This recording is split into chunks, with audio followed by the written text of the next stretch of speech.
संसार में कोई माता पिता इतना सौभाग्यशाली नहीं होगा जितना हम हैं। वो तो है समृद्धि, किस किस के घर साक्षात देवी जन्म लेती है।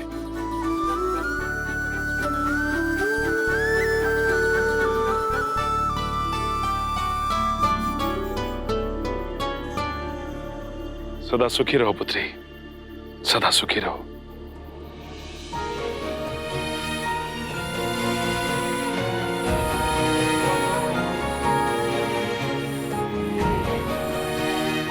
अपना ध्येय पूर्ण करो।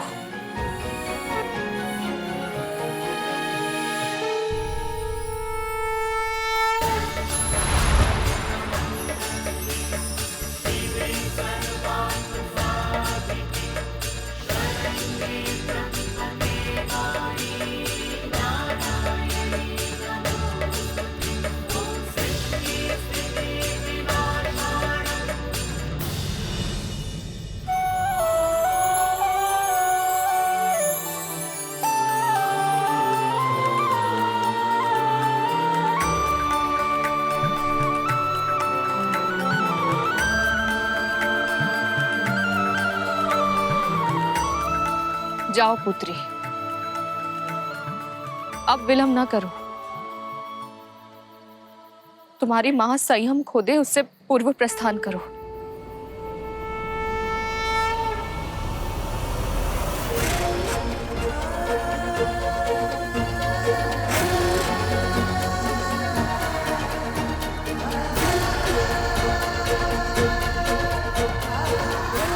चलो शेरू।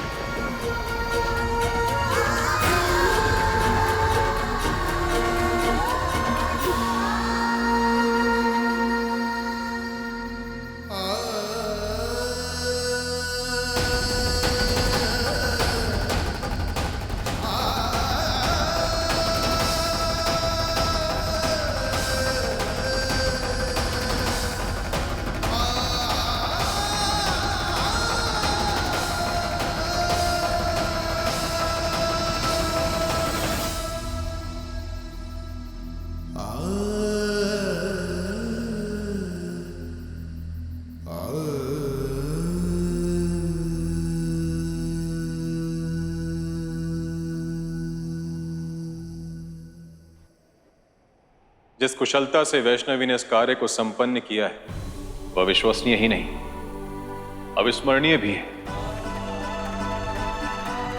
आज तक हम यही सोचते थे कि साधना की ओर बढ़ने का प्रथम चरण सांसारिकता का त्याग करना है, उससे वियोग है जो कि अत्यंत कष्टकारी है। किंतु वैष्णवी ने इस कष्ट और पीड़ा को एक मुस्कान में परिवर्तित कर दिया, उसको एक नया अर्थ दिया है। साधना की ओर बढ़ने वाला प्रथम चरण सांसारिकता के अध्याय को एक मुस्कान के साथ समाप्त करना है, केवल स्वयं के लिए ही नहीं अपितु अपने प्रियजनों के लिए भी। हमने तो अपेक्षा की थी कि वो अपने माता पिता को पीड़ा में छोड़कर चली जाएगी, किंतु माता रानी भला अपने भक्तों को कभी दुख और पीड़ा में छोड़कर जा सकती है? देख लीजिए, किसी को इस वियोग की पीड़ा का आभास भी नहीं। आप दोनों सत्य कह रहे हैं। हमें प्रतीत हो रहा था कि वैष्णवी को अपनों से दूर जाने से कष्ट हो रहा है, किंतु उसकी कामना तो यह थी कि अपने जाने से पहले वो सभी को सुखी देखे। वो तो ये सुनिश्चित कर रही थी कि उसके जाने के पश्चात सभी का जीवन सामान्य गति से चले, किसी के भी जीवन पर किसी भी विषाद या निराशा की छाया ना पड़े। इसीलिए तो वो सबसे अनुपम है नारायण। विलक्षण है प्रतिभा उनकी, अपरंपार है उनकी सोच और उनकी कृपा। अब वो सुसज्ज हैं पूर्ण रूप से अपने पद और अपने ध्येय के लिए।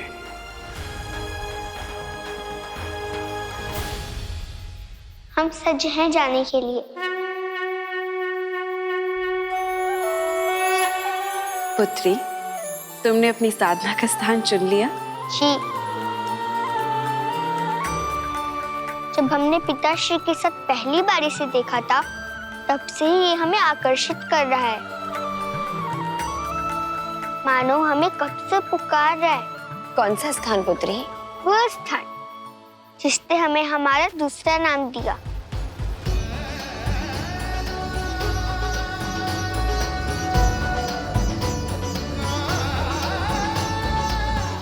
और जिसने हमारी बहन त्रिदेहियों से करवाई त्रिकुट पर्वत।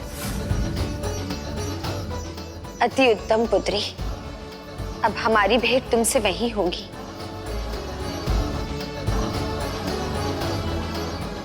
वहां पहुंचने से पूर्व तुम्हें अपना अंतिम कार्य पूर्ण करना है।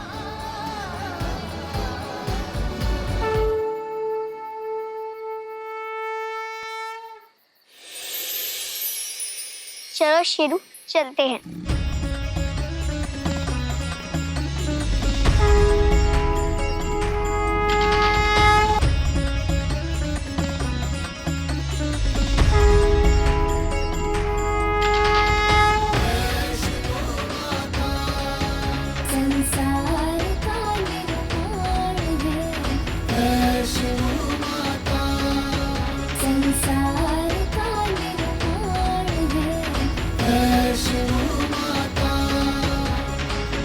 हमने तो कभी स्वप्न में भी नहीं सोचा था कि हम अपनी पुत्री को स्वयं से दूर जाने दे पाएंगे। हमने भी ऐसा कहाँ सोचा था समृद्धि। पता था एक दिन ऐसा समय अवश्य आएगा। हमारे मन में भी विचार आते थे, किंतु हम सदैव उनसे भागने का प्रयास करते रहे।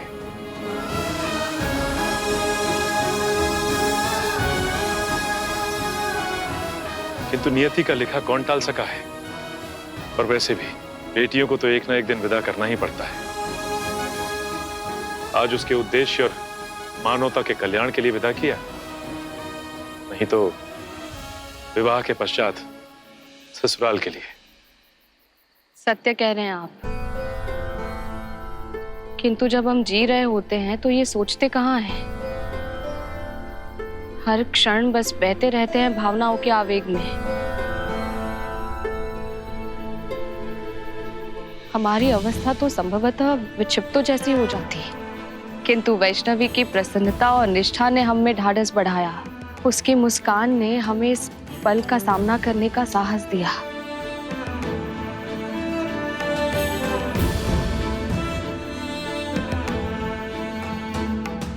महिपाल, वीरों के मुख पे ये व्यथा शोभा नहीं देती। हम जानते हैं ये कठिन घड़ी है, किंतु इसे सत्य मानकर हमें स्वीकार करना होगा। पर अब हम सबको वैष्णवी के बिना जीना सीखना होगा महिपाल। और जब हमारी पुत्री प्रस्थान कर चुकी है तो हमें भी महल के लिए प्रस्थान करना चाहिए महिपाल।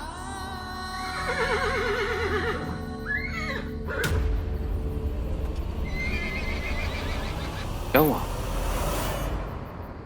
अच्छा, राजकुमारी जी ने कहा था कि सूर्योदय से पूर्व रथ यहां से प्रस्थान नहीं करेंगे। किंतु क्यों? कारण जो कुछ भी हो, यदि हमारी पुत्री की यही इच्छा है तो हम उसका आदर करेंगे। ऐसा प्रतीत होता है कि अभी वो घड़ी आई नहीं है।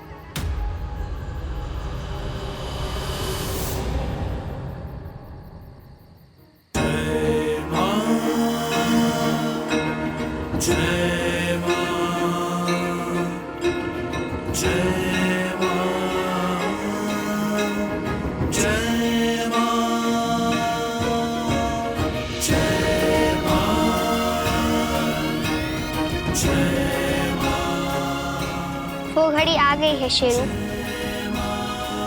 लगता है विनती समीप ही है। चल पीना है शेरू।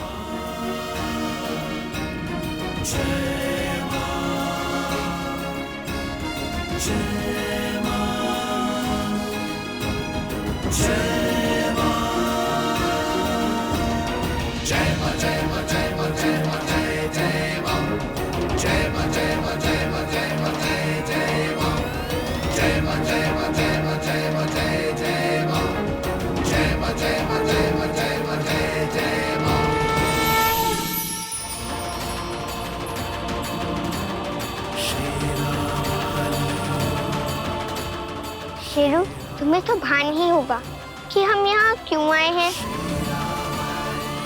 हम दोनों का गंतव्य एक है, किंतु मार्ग भिन्न भिन्न। अब जैसे कि हमें साधना करके वैष्णवी से सबकी माता रानी बनना है, वैसे ही तुम्हें भी शेरू से सिंहराज बनना है। शेरू, तुम हमें अत्यंत प्रिय हो, इसलिए हम तुम्हें वचन देते हैं कि हम पुनः मिलेंगे, किंतु तब तक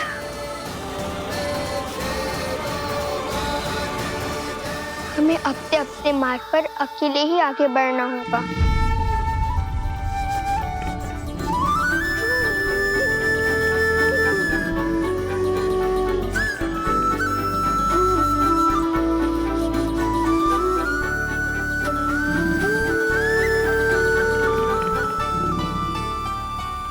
शेरू, अब हमारे साथ मत आओ, तुम्हें जाना चाहिए।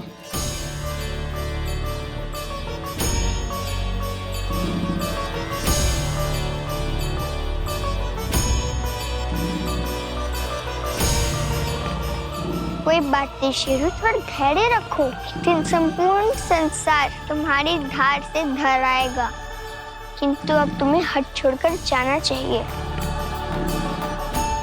शेरू, यदि तुम सत्य में हमसे प्रेम करते हो, हमारा आदर करते हो, तो तुम इसी पल यहाँ से जाओगे और पीछे मुड़कर भी नहीं देखोगे।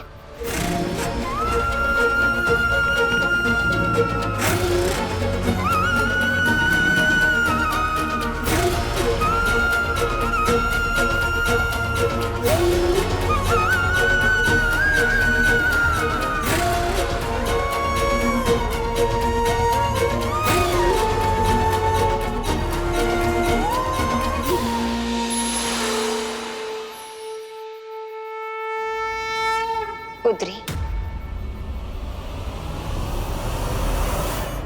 तो यही वो स्थान है? जी। तो प्रतीक्षा किस बात की? चलो भीतर चलते हैं। हम आभारी हैं कि आप तीनों ने हमें रचा, हमें शिक्षा दी, हमें मार्ग दिखाया, यहाँ तक पहुँचने में हमारी सहायता की। किंतु जब हम साधना करने बैठेंगे तो हम ध्यान नारायण का करेंगे, इसलिए आप हमें आज्ञा दीजिए।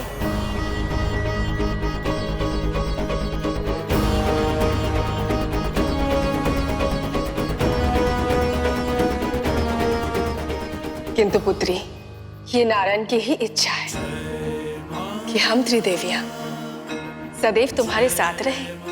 नारायण की इच्छा? हाँ पुत्री, नारायण से तुम्हारे माता पिता ने प्रार्थना की थी कि जब तुम श्रीपुरम से बाहर जाओ तो हम त्रिदेवियां तुम्हारी रक्षा करें, और नारायण ने उनकी प्रार्थना स्वीकार कर ली। चिंता की आवश्यकता नहीं पुत्री, हम तुम्हारी साधना, तुम्हारी लीला में कोई विघ्न नहीं डालेंगे, किंतु तुम्हारी रक्षा करना अब हमारा दायित्व है।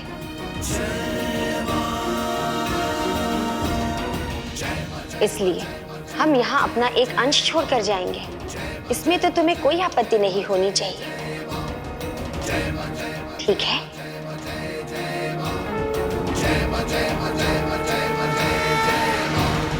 सर्वमंगल्य मंगल्ये शिवे सर्वार्थ साधिके शरण्ये त्र्यंबके गौरी नारायणी नमोस्तुते नारायणी नमोस्तुते।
माता रानी, आपने तो वचन दिया था कि प्रातः काल से पहले रथ नहीं।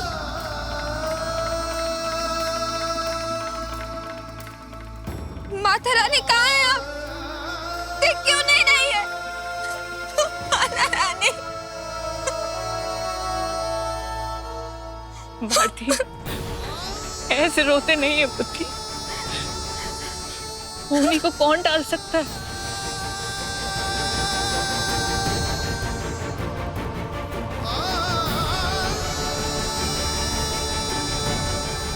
माता रानी के पद चिन्ह।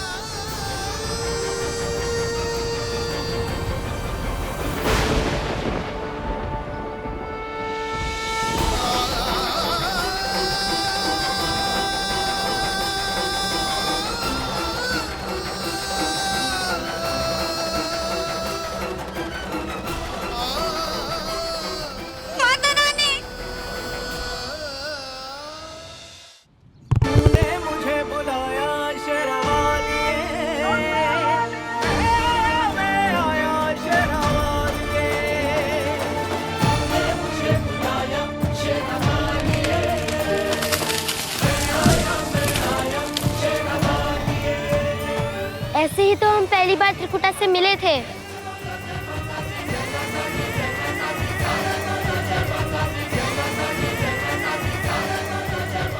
बोलो माता रानी की जय। बोलो माता रानी की जय।